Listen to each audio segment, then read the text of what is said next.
In today's episode of Tales of Our Legend, we're going to meet an activist who carries and teaches the African culture with pride. In today's society where so many of us are brainwashed to think that the Western culture is more superior to ours, think about it, our clothes, our hair, our ways of life.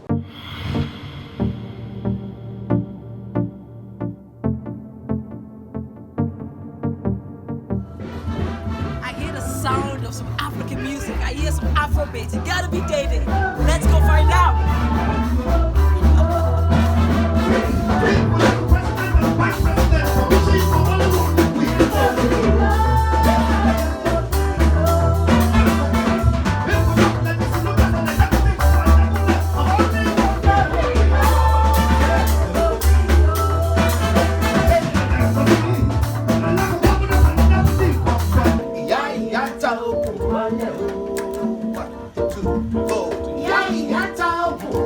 He never considered his elitist background, but was moved by the love for fellow men and his zero tolerance for injustice to humanity.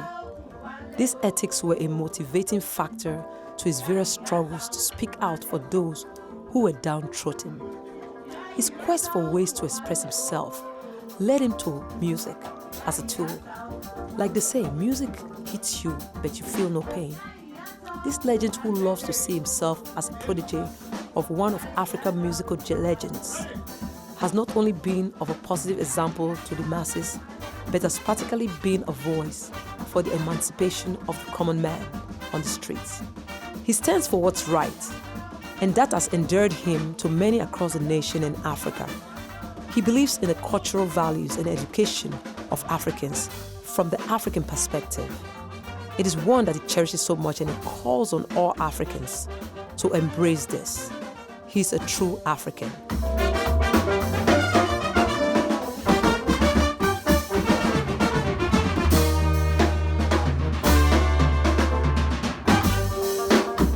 My name is Dede Mabiaku. Dede Mabiaku from where? Mabiaku is a big name. Is it the same Mabiaku we're talking about or another Mabiaku? Well, there's one I know about, and that's the one I come from. Wow.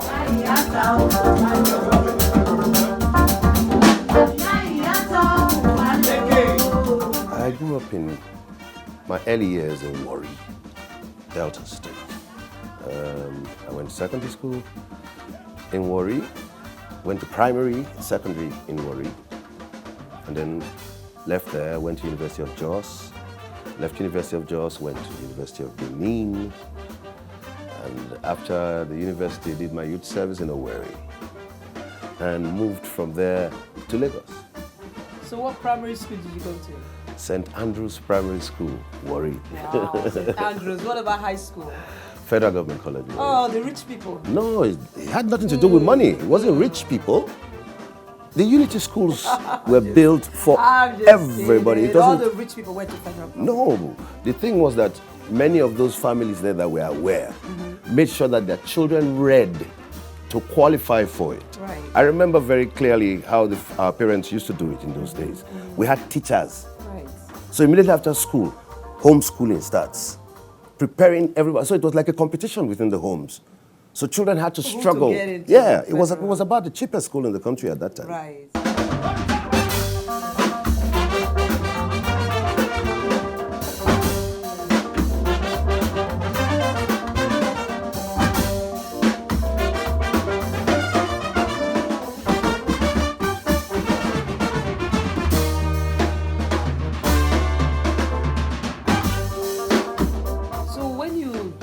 FGC, you went to university.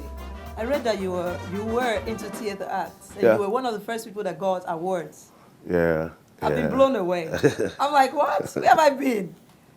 So where did music and theater? So musically, you told me already that you started music right from high school. Yeah. Right from high school. So you were already into it. Yeah, I really love music.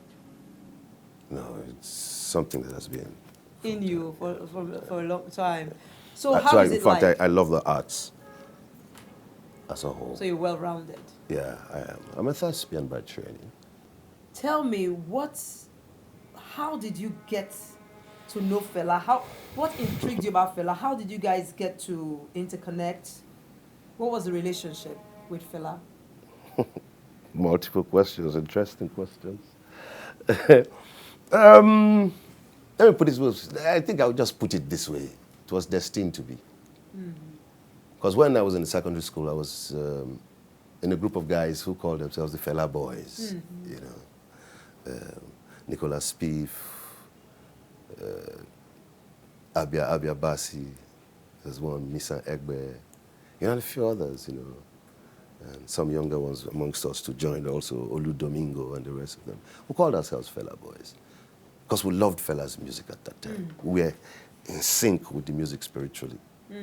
So I grew out of there. I got to the university. I was part of a band, the Sonics band. And anytime when we play any of Fela standards, people they trip. You know, so it ring bell. I do youth service. I was working with a recording company at that time, you know, where it's folded up now. It was called La Bamba Records. So we decided to set up a band. You know, so Fela Day, Oke Miri, Barry on drums, this guy who went on to play with the Wailers, Charles Dixon or something like that, you know, on the keyboards, you know, and one other guy, yeah, Oke Miri, that's his name, and Kalu. So we set up a band in Owerri, and we started doing shows.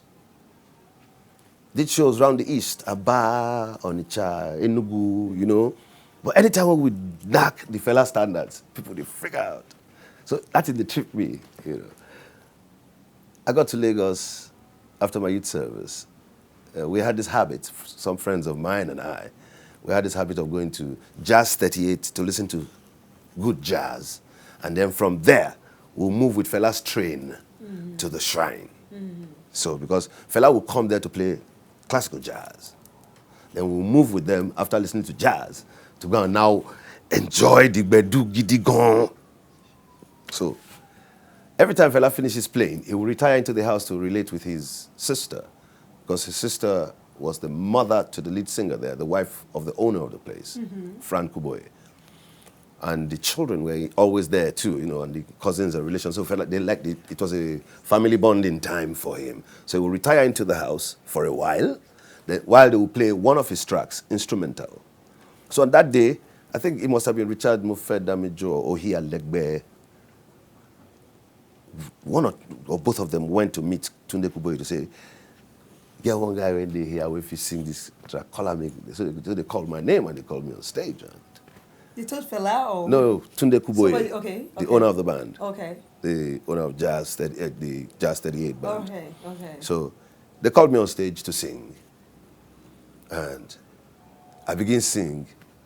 Baba just come out from inside the house. This is not stage side. They just come, just peep. Who the heck? They just look. You know, that guy hold that.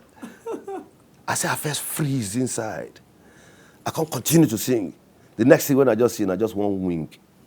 Then he come put in top. If you see the thing where I do that thing, I don't know what you tell me. Hey! That was the beginning of it. And we got to the shrine. And after the show at the shrine, he sat back his usual place. And I walked to him. And he stretched his hand. I can never forget that handshake. Never. Wow, what a story. Because the energy, the spiritual buzz of that first day, whoa, unbelievable. Amazing. And after that, things moved on. I asked if I could come and ask him questions to find out. He said, yeah, sure. He asked? I said, yeah, sure. Come to Kalakuta anytime you want to find out anything. Because he saw I was inquisitive. I really wanted to find out. The hows, the whys, the wherewithals. On top of everything when you don't go through, now you pities. Are you not big passes and are you they do all these kind of things? Big things. No, I must find out. So I committed myself. And slowly, I got subsumed in it. Because I met the truth. I met the force. And not just the force, the source of the force. And it got so tight, my family blew storm because of the kind of family I came from. I was going there. They fight me. At the end, I was disowned. They disowned you? Yeah, my father did. When he did, I just went to Kalakuta and said, Fela, I said, they don't drive me. He said, I tell you this, Papa. I tell you, said they go fight you, Dede. So, what are you going to do? You go stay here? I said, Fela, I don't mind. He said, okay. Just press bell. Hey, go clear that room upstairs there. Clear them. Clean the whole place. Tidy everything there. My room be that. That's how I started staying in Kalakuta. Now, this was the most wonderful period of my life. Wow. Wow. The most educating experience I or any other human being can ever dream of having. Fela was very deep. Fela is very deep. But let me tell you something, this home is recognizing the prophet more now. Yes, of course. Believe, because everything when Fela talk, they happen for everybody eye, they go on. Yes. Everything, not be some things, everything when he talk, they come to pass. And as they talk, that's why they show unto everybody revelations, knowledge. How many times have we sat back to think about these things he has been singing about? How many times did they sit back to tell people about the things he did? They're just the way they beat Fela. Of course. They're not just There's more. They're just the ten. And they came and then they beat Fela. Lie. The way that they go beat Fela, they'll go there, they ask, how many people who want to go beat Fela? All the policemen, they're going to raise out, they're going to choose some.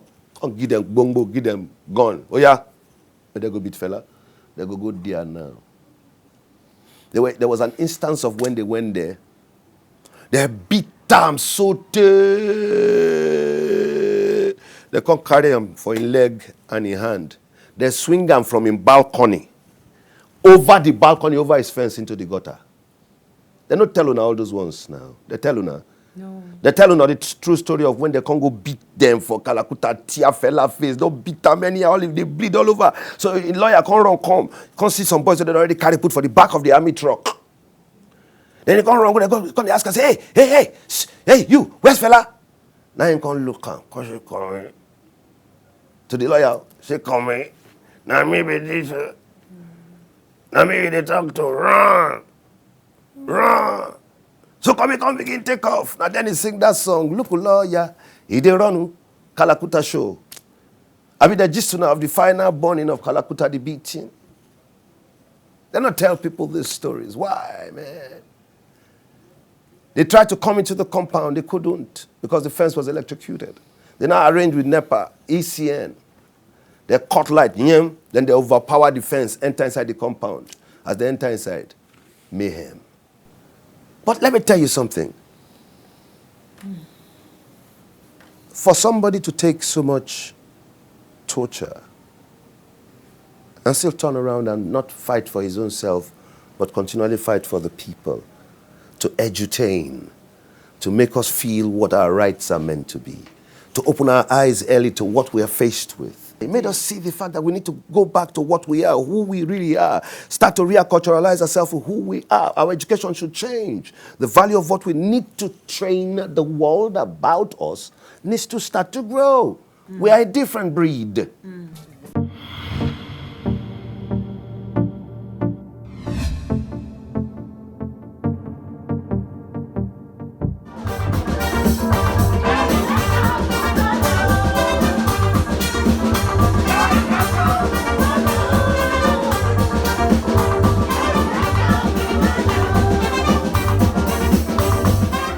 I lived in Kalakuta, and even when I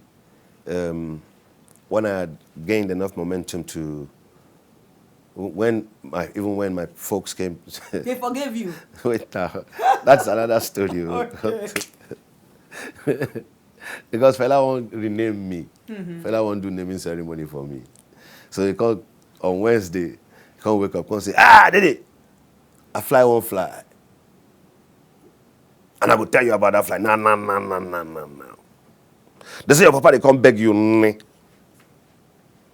But if he not come beg you by Saturday, immediately after we leave shrine, after comprehensive show, me, I go rename you. So, I said, fella, that fly now, wow.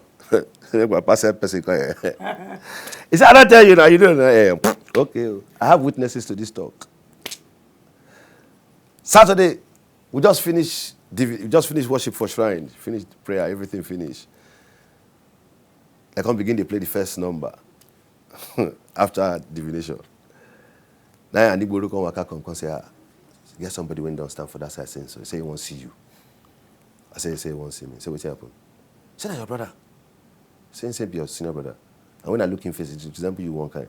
I say, well, come show me for side of the, how we sit at the shrine, right? Fela sits in front, I sit right behind him. So I just say, Fela, say,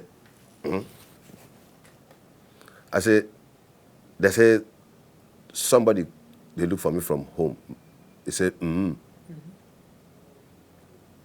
Who? I say, my brother. I said, she be, I tell you. They go beg you, ni. Go see him. I go meet my brother.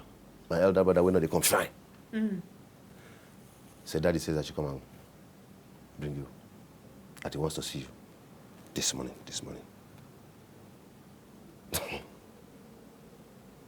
Please. Say, I should beg you to come.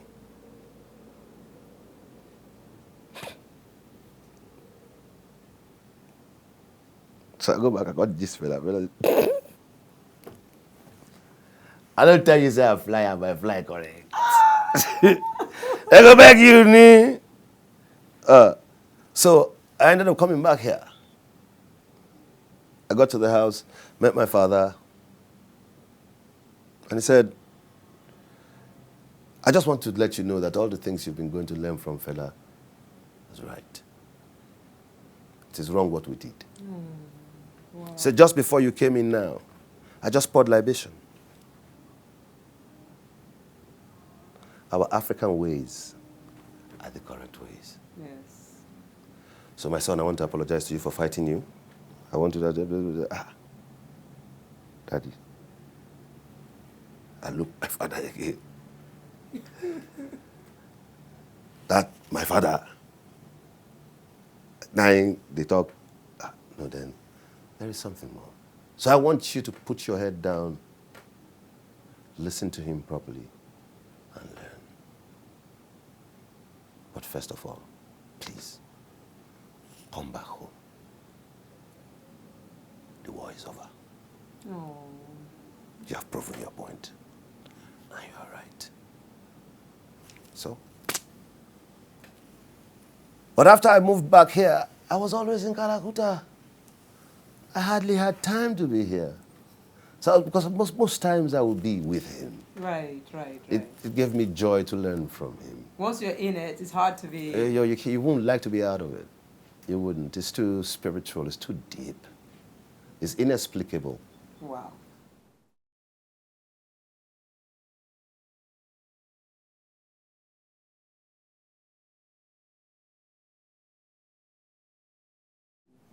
Okay, we know you had a lot of women. Do you have a lot of children too, or did you just... No, I didn't. Did you move and form your own family later on, or did you incorporate your life in Fela's No, domain? my own case is different. Okay. I started having children from an early age, more or less. While I was in university, I knocked one door by mistake, the door bust. Before I come out again, I knock another door again. I don't finish university, I knock another door again. You know, that in our time now, all these different types of condom, no, they only want Durex. And if you want to use Durex, they go look you like old man now. So now, with the fire going, we didn't have any of these common nonsense diseases they have now. I had children coming on that way, and I had 3. Then I decided to get married. You still married? No, she don't work, I go. I try. You try. At least you try. I try. 6 years. I try. Me when this I not go fit try out. I did it. But she won't work, so make she go. I have so many other children who are my children, but they're not biological. You know, a lot of them. In different parts of Africa. So you adopted a lot of children? Without mentioning or using the word adopt. Yeah. They just become my children. They're your children. Okay, they're your children. Yeah. So do any of them emulate what you're doing? Do you have anyone that is doing music? Yeah, one. But it's because I decided to give my children their own independence. Mm-hmm. So they're not in the foreground. You don't see them. People don't know them really. They're very private, huh? Yeah, they're very private. If you want to face me, leave them. Let the bullet leave them so that they can live their lives. What's your advice to upcoming artists now that are in the industry, mostly when it comes to Afrobeats? Now, that's one big angle I need to clarify certain things about. Afrobeat or Afrobeats? You educate me. Good. Of recent, a group of people, 2 Ghanaians, so I gather, because they were looking for something to fill a gap, colluded with some white guys to bring the essence of the value of what we have to the ground.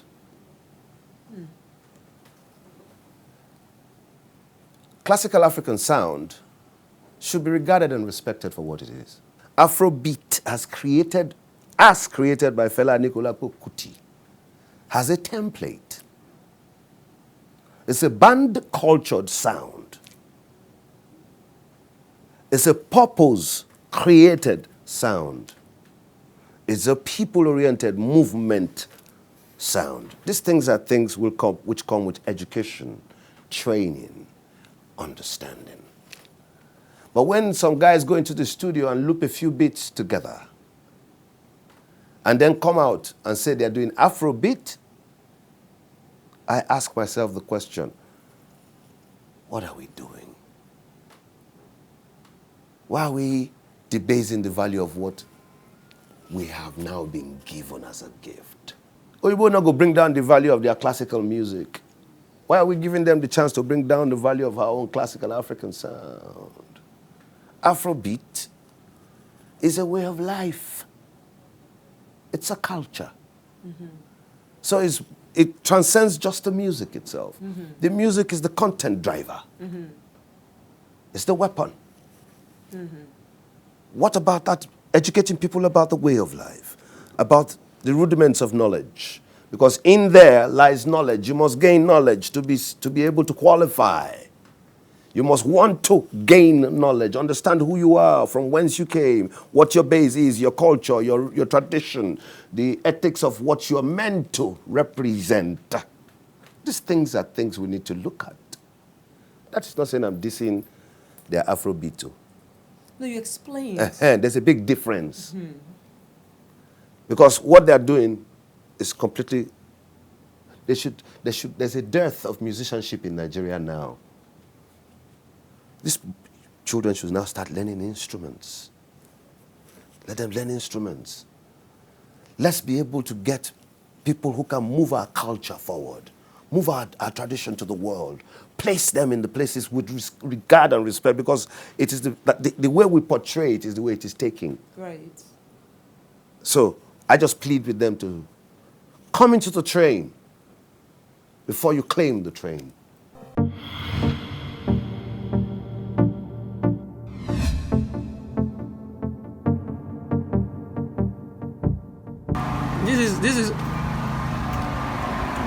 This is from my private archives, made by Dede himself. I am blessed. Celebrity food. Have you tried it? Still though, it's almost in part B. Oh my God, Nigeria is good. Distraction when you're on top of this camera. Oh my God. It's like a Kalakuta extension. You don't need nobody. Nobody can yab him about food.